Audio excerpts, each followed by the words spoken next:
Happy Sunday evening, February 28th, 2021.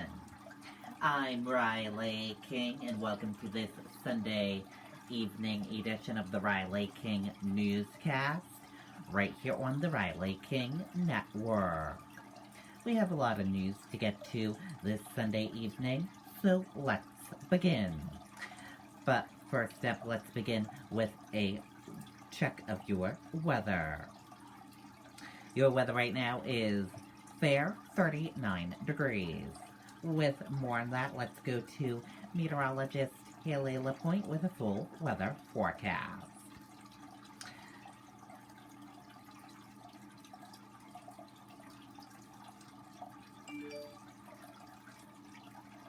Good morning, everybody. I'm meteorologist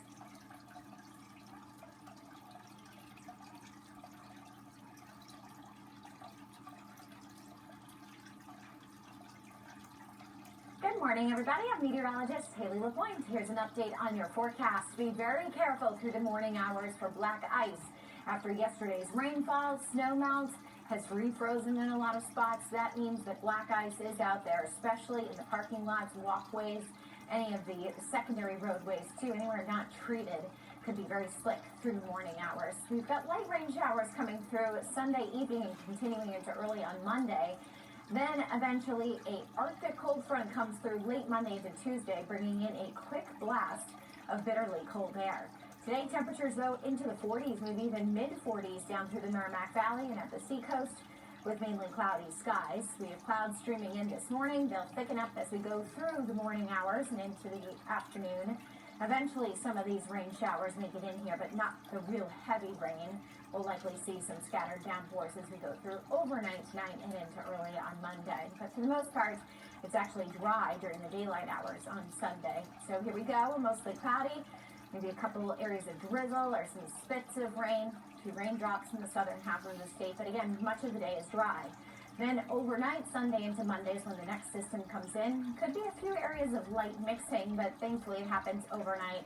Should be very low impact for anybody traveling out there at that time of night. And then as we get to 7 a.m. on Monday, still some lingering light rain showers or drizzle. This fades away by about lunchtime. And then another round with an Arctic cold front comes through overnight Monday into Tuesday. And this could trigger a few snow squalls. It'll be cold enough for snow at that point. The temperatures take a huge hit following this front. In fact, temperatures will only be in the low to mid-20s, but with the winds that will be very gusty Tuesday, it will feel even colder than that. It'll feel sub-zero much of the day with the wind factored in. At least it's a quick hit. We're back into the low 40s by Wednesday, Thursday, and in the 30s by next weekend. So a little bit of a temperature roller coaster this week. We go up, we go down, and that's how it is, especially as we get into March here. So today it's cloudy with a few showers, especially after dark tonight and into early Monday. Then a few snow squalls possible late Monday. Tuesday, very cold with highs only in the 20s, and then we'll rebound closer to 40 by midweek. Okay, and there you go. And that is a look at your weather from meteorologist Haley LaPointe. And now let's get to your news.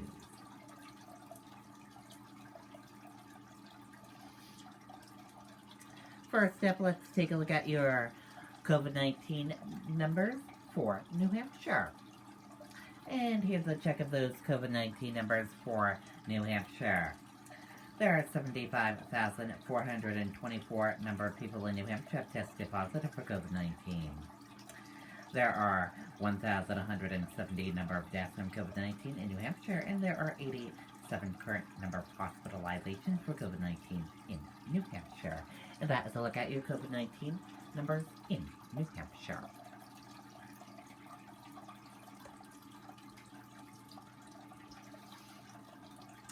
No new COVID-19 deaths reported Sunday in New Hampshire. Hospitalizations continue to drop. No new COVID-19 deaths were reported in New Hampshire on Sunday, state health officials announced, and hospitalizations again decreased.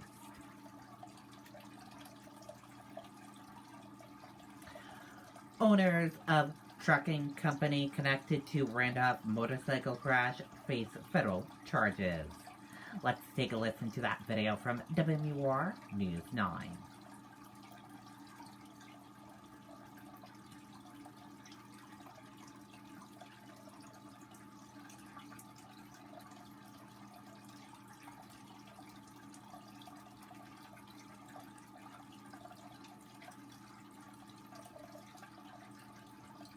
And Mike, we should note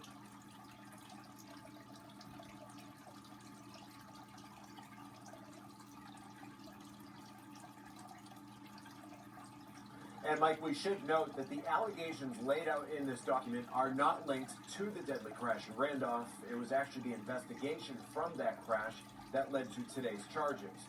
Dunyader and D'Artagnan Gassonoff are charged with falsifying records, and Dunyader is also accused of making a false statement to investigators.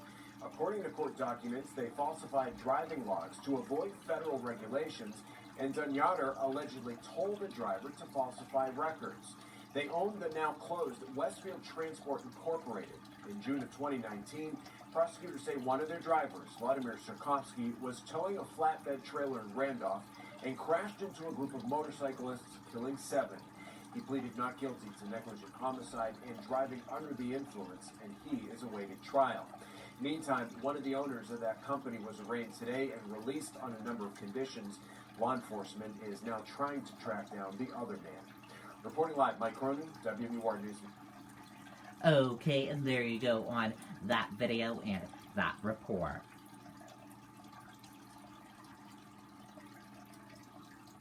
Canaan teacher ensures story of Noise Academy won't be forgotten.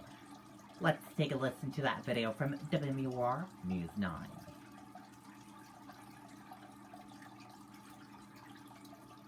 What is there not to love about Franklin Pierce? The Pierce Promise New Hampshire Scholarship Program is new at...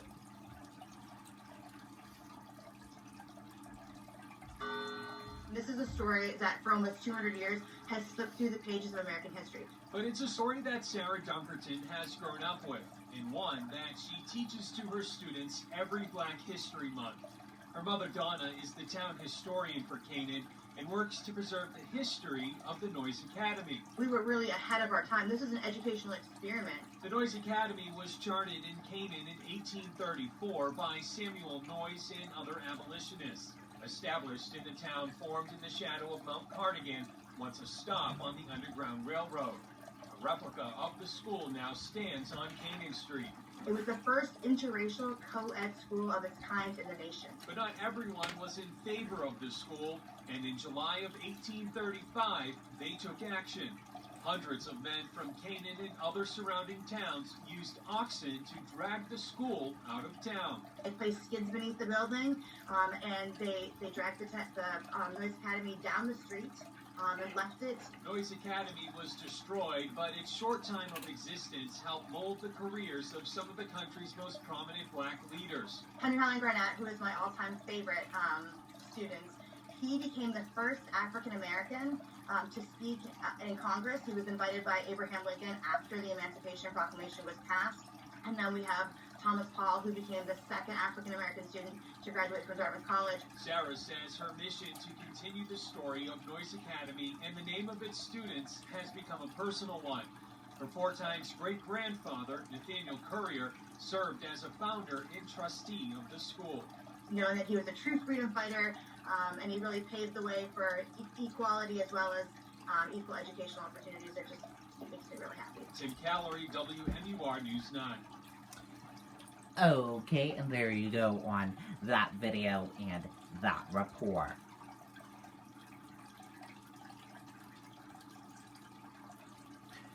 School theater programs in New Hampshire adjust during pandemic. At Sanborn Regional High School, the drama Triumph is about to try its first live-streamed performance. Let's take a listen to that video from WMUR News 9.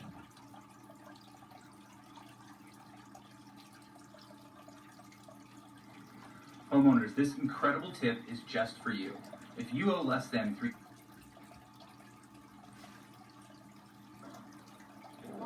performances in front of crowds don't really exist these days. Some professional sports teams are just starting to let fans back in, but for theater, it's been a slower process. One local high school is about to do their first live stream performance, and it may be one of the first in the state. Wait by your window, whisper bless you when you sneeze. Sanborn Regional High School's drama troupe is getting ready to perform Bright Star Concert Version. It's an 80-minute live stream with no audience, but the cast will be on stage putting on a show for the first time in a year. When you see their show, they're all on stage and they're over 6 feet apart in their chairs when they're not the focus of a scene. Last March, the troupe's performance of Legally Blonde was postponed just 5 hours before showtime and eventually canceled due to COVID-19. When we found out that we actually aren't going to be doing it at all, that was really sad. Since then, the drama troupe stayed connected through reading stories online and performing a radio drama. But they admit the time away's been tough.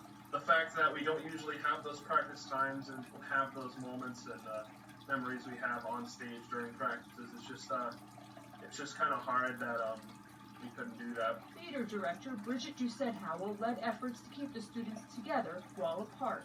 The kids can still be kids and still get that feeling of belonging or being with a troupe and being with a group that, it's so great about being in drama when you're in high school. Now with this upcoming performance, the students are grateful.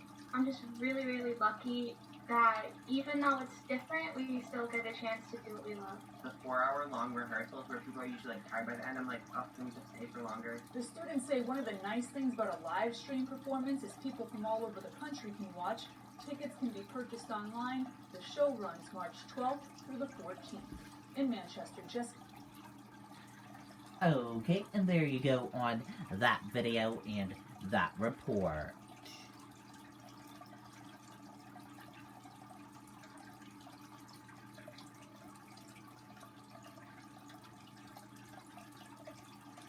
Former Granite Stater vies for seat on SpaceX Inspiration X mission. Let's take a listen to that video from WMUR News 9, Charisse LeClaire.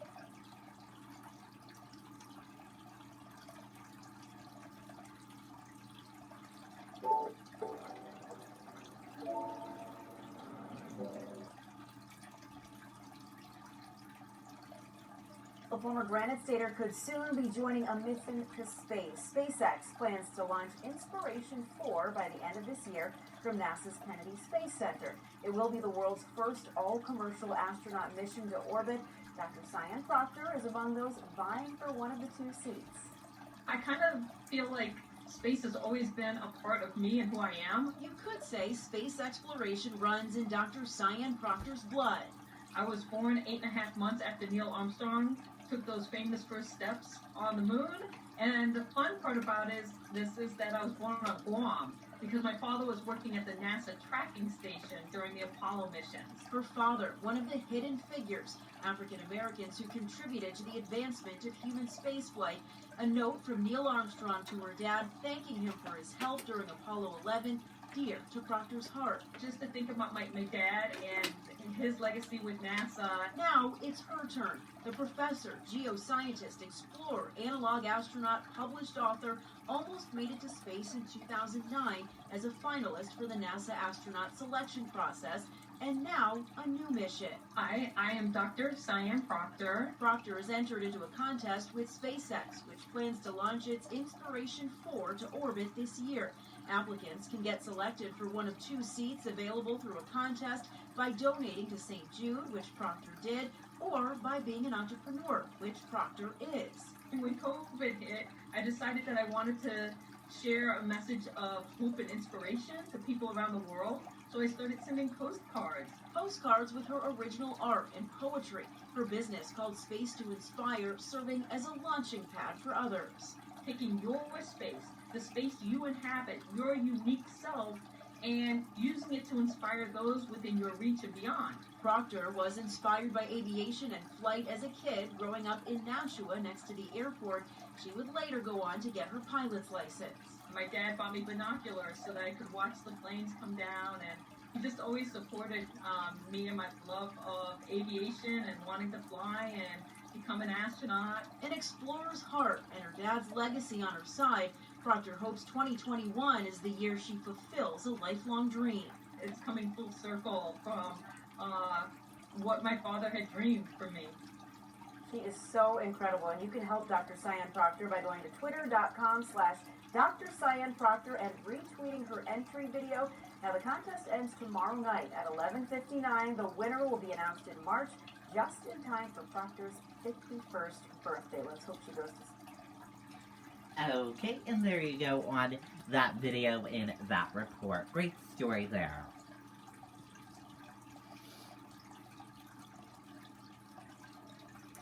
COVID-19 hospitalizations fall statewide. Current hospitalization is the lowest since November 16th. Let's take a listen to that video from WMUR News 9, Tim Callery.